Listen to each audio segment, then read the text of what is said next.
Good morning friends. MCom sem 3ની અંદર આજે આપણે ફર્સ્ટ લેક્ચર છે, બરાબર? તો એમકોમ સેમ 3ની અંદર તમારે 5 સબ્જેક્ટ આવે છે. એમાંનો એક સબ્જેક્ટ છે નાણાકીય હિસાબો અને ઓડિટિંગ 2. આજે આપણું પહેલું લેક્ચર છે એટલે આપણે એનો સિલેબસ જોઈ લઈએ. તો જે આ સબ્જેક્ટ છે એ 2 વિભાગમાં વહેંચાયેલું છે, એક નાણાકીય હિસાબો અને ઓડિટિંગ. હવે જે આ નાણાકીય હિસાબો છે એ તમારું કેલ્ક્યુલેશન બેઝ છે, જ્યારે ઓડિટિંગ છે એ થિયરી બેઝ છે.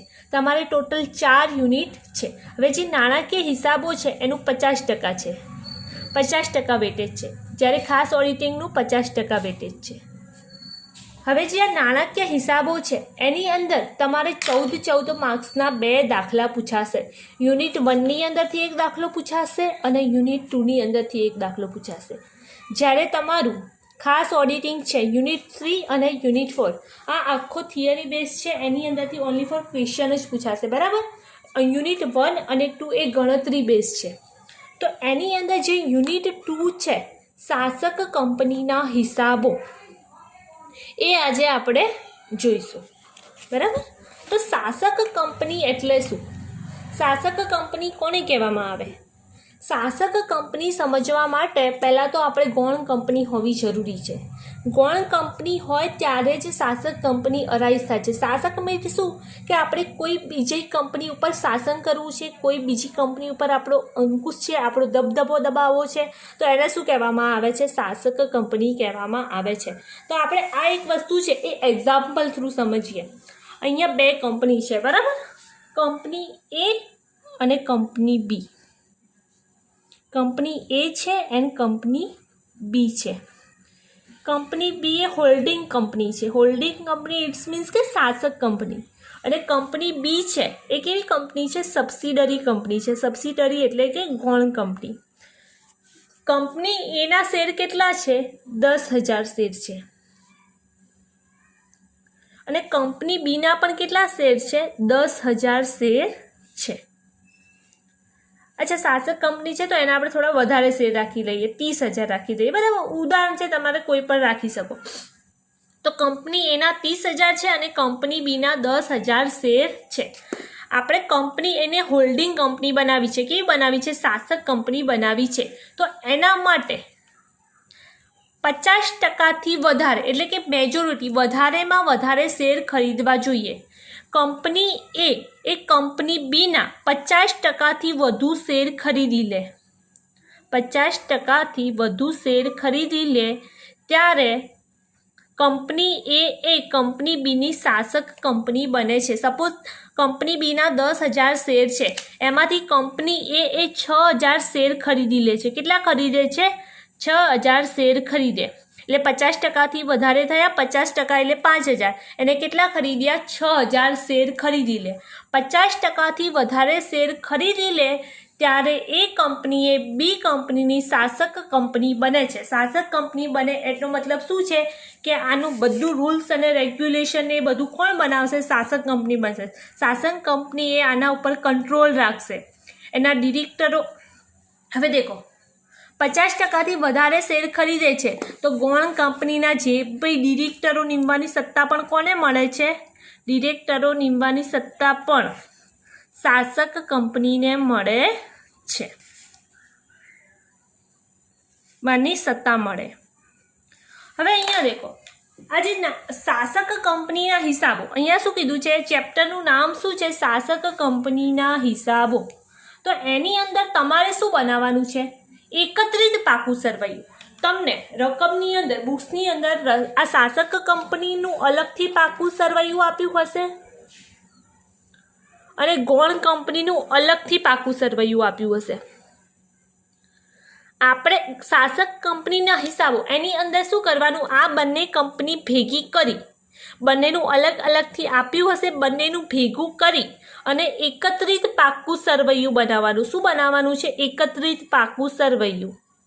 શાસક કંપનીના હિસાબની અંદર આપણે શું ગણતરી કરવાની? એકત્રિત પાકા સરવૈયાની ગણતરી કરવાની છે. આપણે અહીંયા દાખલા તો જોવાના જ છે, પણ એક એક્ઝામ્પલ થ્રુ આપણે સમજીએ કે કોને શાસક કંપની કહેવાય, કોને ગૌણ કંપની કહેવાય, બરાબર? આપણે અહીંયા એક એક્ઝામ્પલ બનાવીએ. આપણને રકમમાં કેવું આપેલું હશે? દેખો, શાસકનું પાકું સરવૈયું આપ્યું હશે અને અહીંયા આપણને નીચે ગૌણ કંપનીનું પાકું સરવૈયું આપ્યું હશે. હવે પાકું સરવૈયું બનાવીએ તો આપણે બે બાજુ હોય, એક મૂડી દેવા હોય, આપણે હાલ લખતા નથી બરાબર, અને એક કઈ હોય છે? મિલકત લેણા હોય છે. એ જ રીતે ગૌણ કંપનીનું પાકું સરવૈયું મૂડી દેવા હોય અને મિલકત લેણા હોય. સપોઝ શાસક કંપનીની શેર મૂડી છે ₹1 લાખ. શાસક કંપનીની શેર મૂડી છે ₹1 લાખ. એના દેવા છે ₹50,000. એ જ રીતે શાસક કંપનીની મિલકતો છે ₹1 લાખ. નીચે છે ગૌણ કંપનીના શેરમાં રોકાણ.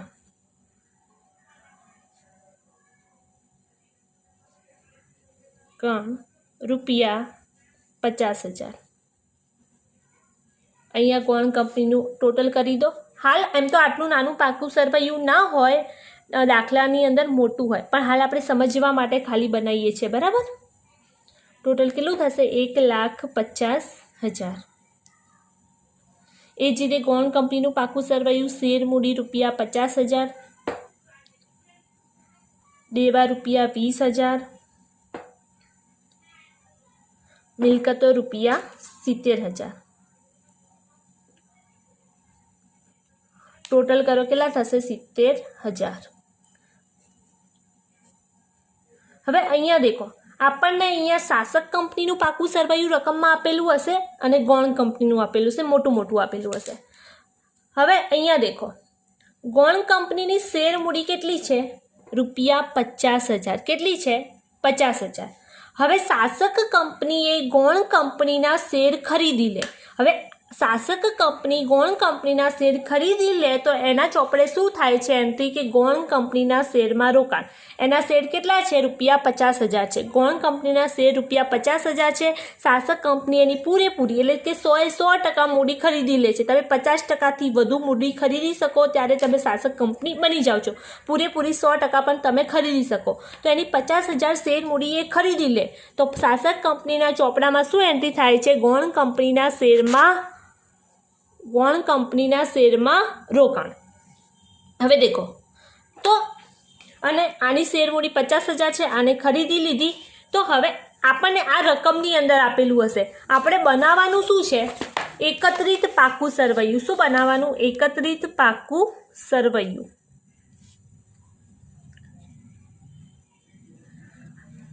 હવે અહીંયા દેખો, જ્યારે આ શાસક કંપની ગૌણ કંપનીના પૂરેપૂરા શેર ખરીદી લે તો એની બધી મિલકતો પર કોનો હક થઈ જાય? શાસક કંપનીનો હક થઈ જાય છે બરાબર. તો એકત્રિત પાકું સરવૈયું કરીએ તો બધું એનું ટોટલ થઈ જાય.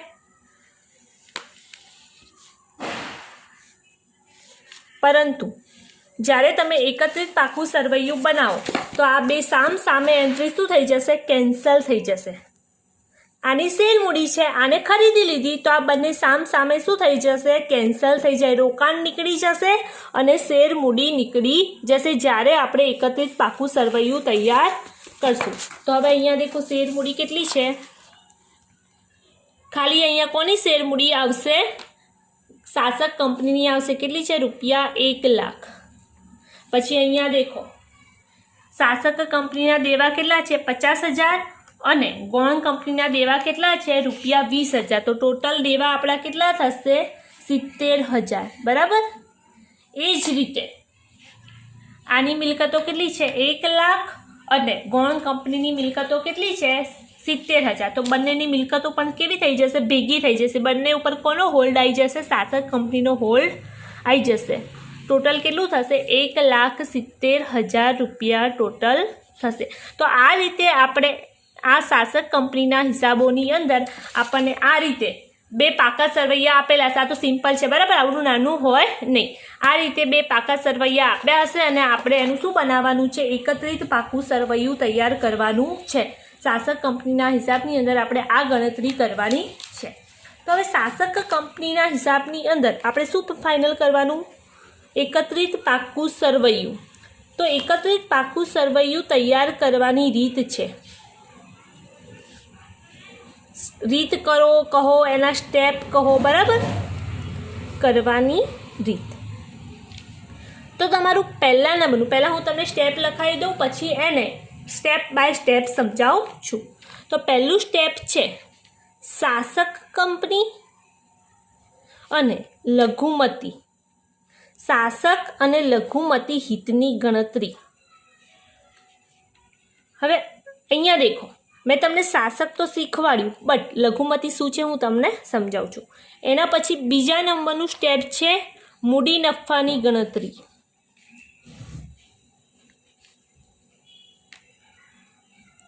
એના પછીનું સ્ટેપ છે મહેસૂલી નફાની ગણતરી.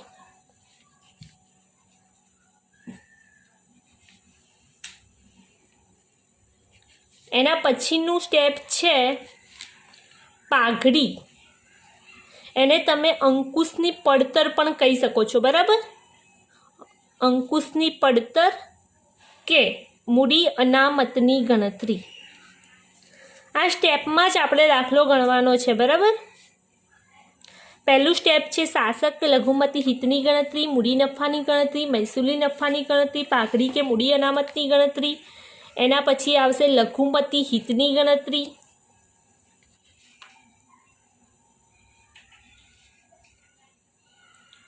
છેલ્લે આપણે પ્રિપેર કરવાનું એકત્રિત પાકું સરવૈયું, બરાબર? જે આપણે બનાવવાનું છે એ.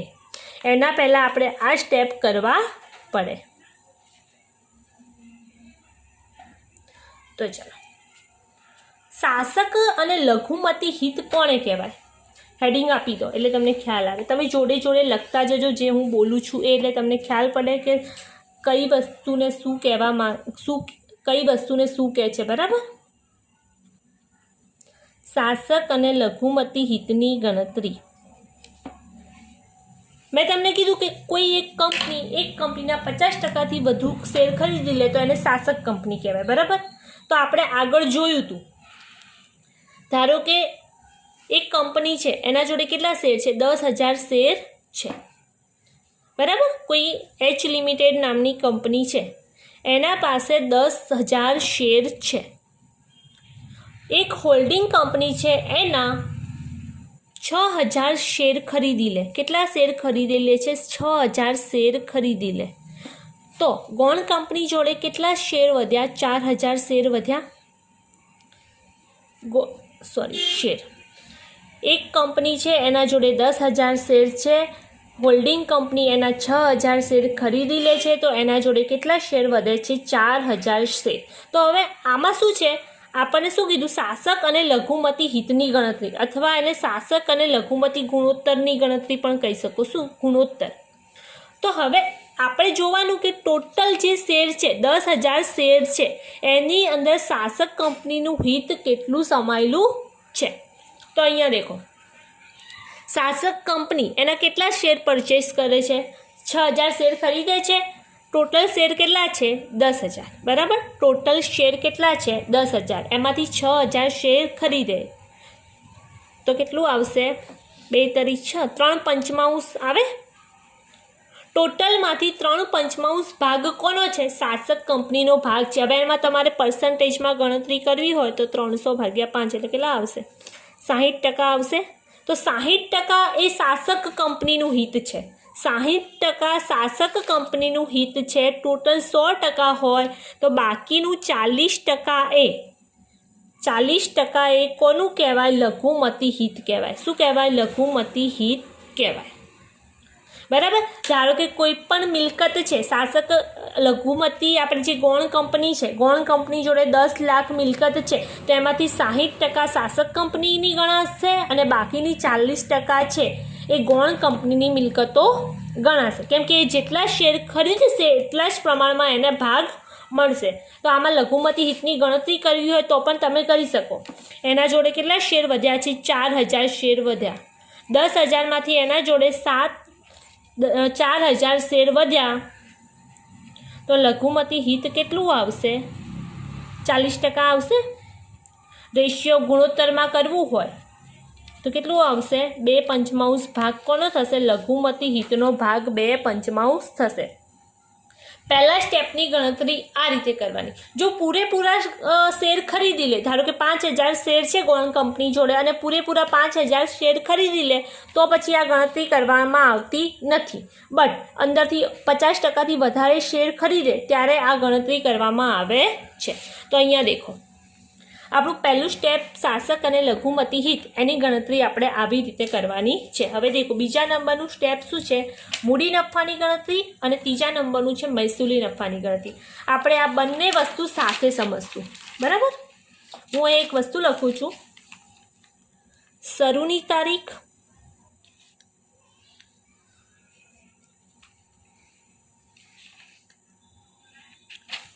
આખરની તારીખ.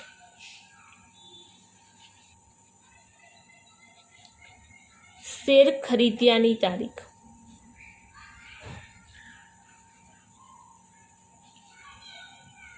હવે દેખો, શરૂની તારીખ એટલે આપણું વર્ષ ક્યારે શરૂ થાય છે, જેથી જે દિવસે આપણે હિસાબો, આપણે બેલેન્સ શીટ, જે દિવસે મિલકતો આપણે ખરીદી એ શરૂઆતની તારીખ કહેવાય. તો આપણું વર્ષ ધારો કે 1 એપ્રિલ 2018થી સ્ટાર્ટ થાય છે આપણું વર્ષ, ફાઇનાન્શિયલ યર, અને ખતમ ક્યારે થાય છે? 31/3/2019ના રોજ આપણું વર્ષ ખતમ થાય છે, બરાબર? 1/4 સ્ટાર્ટ થાય છે, 31/3/2019 ખતમ થાય છે. બટ હવે હોલ્ડિંગ કંપની એ ધારો કે 1/7/2018ના રોજ હોલ્ડિંગ કંપની, શાસક કંપની એ ગૌણ કંપનીના શેર ક્યારે ખરીદે છે? 1/7 ખરીદે. વર્ષ 1/4 શરૂ થાય છે, ખતમ 31/3 થાય છે, પરંતુ એ શેર ક્યારે ખરીદે છે? 1/7 ખરીદે છે. તો આમાં હવે આપણે બે ભાગ પાડવાના છે. શેર ખરીદ્યા પહેલાનો નફો, શેર ખરીદ્યા પહેલાનો નફો અને શેર ખરીદ્યા પછીનો નફો. હવે જે શેર ખરીદ્યા પહેલાનો નફો છે, બિફોર એક્વાઇઝેશન અને આફ્ટર એક્વાઇઝેશન, પહેલાનો નફો છે એને શું કહેવામાં આવે છે? મૂડી નફો. શું કહે છે? મૂડી નફો. અને પછીનો જે નફો છે એને શું કહેવામાં આવે છે? મહેસૂલી નફો. શું કહેવામાં આવે છે? મહેસૂલી નફો.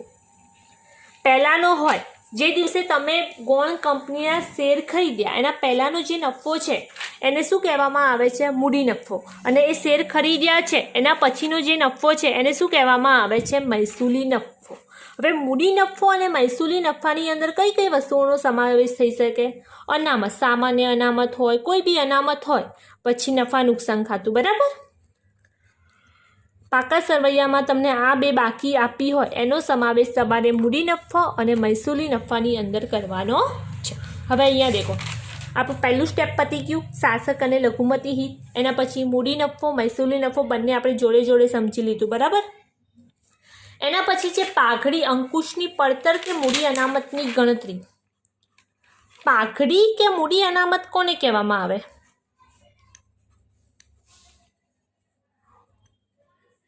અહીંયા દેખો, અહીંયા આપણે આગળ એક પાકું સરવૈયું બનાવ્યું હતું. દેખો, ગૌણ કંપનીના શેરમાં રોકાણ, એની શેર મૂડી કેટલી છે? ₹50,000 હતી, બરાબર? શેર મૂડી અહીંયા કેટલી છે? 50,000 છે. 50,000 છે અને રોકાણ પર કેટલામાં કર્યું છે? 50,000. 50,000 કિંમત હતી અને 50,000 આપણે ચૂકવ્યું, બરાબર? તો અહીંયા પાઘડી અરાઈઝ નથી થતી. હવે અહીંયા દેખો, શેર મૂડીની કિંમત તમારી ₹50,000 છે, બરાબર? પરંતુ આ શેર મૂડી ખરીદવા માટે હું ચૂકવેલ રકમ 60,000 છે, બરાબર? 50,000ની શેર મૂડી છે, બટ એ ખરીદવા માટે હું ₹60,000 ચૂકવું છું. વધારે રૂપિયા ચૂકવું છું ને? જો હું વધારે રૂપિયા ચૂકવું, 10,000નો વધારો છે. કેટલો વધારો છે? 10,000નો વધારો. તો આને શું કહેવામાં આવે છે? પાઘડી કે અંકુશની પડતર. જો તમારે ખરીદવા માટે વધારે પૈસા ચૂકવવા પડે તો અંકુશ પણ તમારો વધશે. તો એને શું કહેવામાં આવે છે? પાઘડી કે અંકુશની પડતર. જે એકચ્યુઅલી રકમ છે એના કરતાં જો તમે વધારે પેમેન્ટ કરો છો તો એને શું કહેવામાં આવે છે? પાઘડી કહેવામાં આવે છે. આમાં બે વસ્તુ છે. જો વધારે છે તો પાઘડી અને ઓછી છે, શેર મૂડીની કિંમત રૂપિયા કેટલી છે? 50,000 છે. કેટલી છે? 50,000 છે. ચૂકવેલી રકમ તમારી છે, ચૂકવેલ રકમ છે રૂપિયા 40,000. તમે ઓછી રકમ ચૂકવી. શેર મૂડી એકચ્યુઅલી તમારી 50,000 છે, ચૂકવો છો તમે 40,000. જો તમે 10,000 ઓછી રકમ ચૂકવો છો તો એને શું કહેવામાં આવે છે? મૂડી અનામત. એકચ્યુઅલ રકમ કરતાં જો આપણે ઓછી રકમ શું કરીએ? પેમેન્ટ કરીએ તો એને શું કહેવામાં આવે છે? મૂડી અનામત કહેવામાં આવે છે. બરાબર. વધારે તો પાઘડી, ઓછી તો એને શું કહેવામાં આવે છે? મૂડી અનામત કહેવામાં આવે છે. તો અહીંયા દેખો, પહેલું હતું શાસક કંપની અને લઘુમતી હિતની ગણતરી, એના પછી હતું મૂડી નફાની ગણતરી, પછી મહેસૂલી નફાની ગણતરી, પાઘડીની ગણતરી, લઘુમતી હિતની ગણતરી.